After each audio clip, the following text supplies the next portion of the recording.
yamde jeeɗiɗi silmaji capanɗe tati woni Dakar lamorde Sénégal waktu goto fawi en to Paris leydi France. Ahmadou Barouba. tedduɓe heeɗiɓe RFI Fulfulde jamala wale mon bisimilla mon e ley kabaruji ɗi ko ɓuuri hen tengtude oɗo subaka aljuma capantati go lewru sappo ɓuuri hitaɗe ujunaji ɗiɗi nogas e joyyi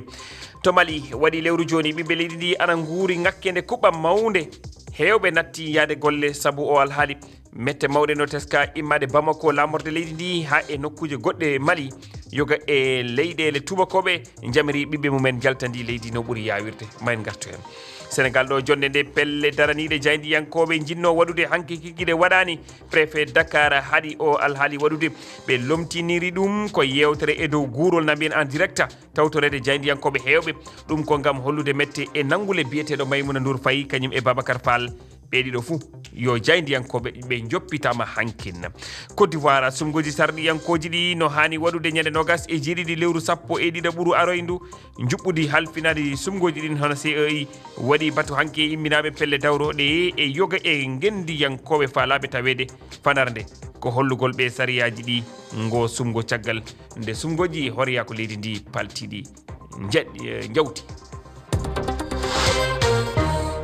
tedduɓe heeɗiɓe on jettama on jarnama bisimilla mon e ley kabaruji ɗi to Mali puɗɗortoɗen ko ina wona lewru joni ɓiɓɓe leydi ndi ana guuri ngakkede kuɓɓam no fewi yimɓe hewɓe e nder leydi ndi natti wawde dawde e nokkuji golle mumen saabu ngakkere kuɓɓam ka gonka addani yimɓeɓe wonde e mettere mawde ñande kala immade Bamako ha e nokkuji kewɗe e nder leydi ndi keɗoɗen jantore Racine Sow.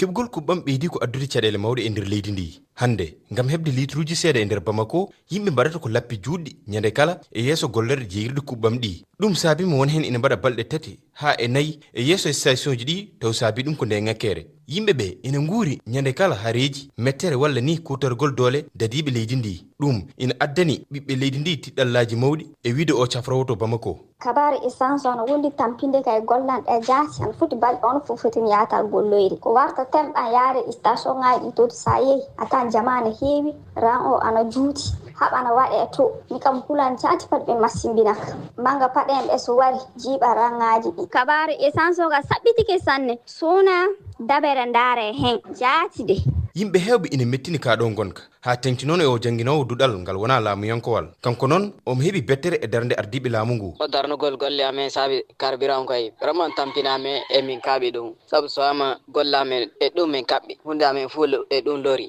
ɗum tara yafade so gonga o situation men no min gonɗi en joni o kam min tampi min kaaɓi goto fof tampi goto fof haawi ɗum ɓeɗe darda e laamuɓe ɓe dara solution ngaji ley hen law saabu o so yani yeeso ni gasda fi o saaha hewɓe e ɓiɓɓe leydi ndi nana kollita mettere mumen e ɗe caɗele ha tengti noon e médiaji mumen rendo kono e o jamma alarba paltiɗo konu leydi Mali ɗo wi kamiyoji kewɗi gadduɗi kuɓɓam taw ummoriɓe ko leydi Côte d'Ivoire kono ɗum ɗaminaka ina yona gam wawde safrude nde ngakkere kuɓɓam.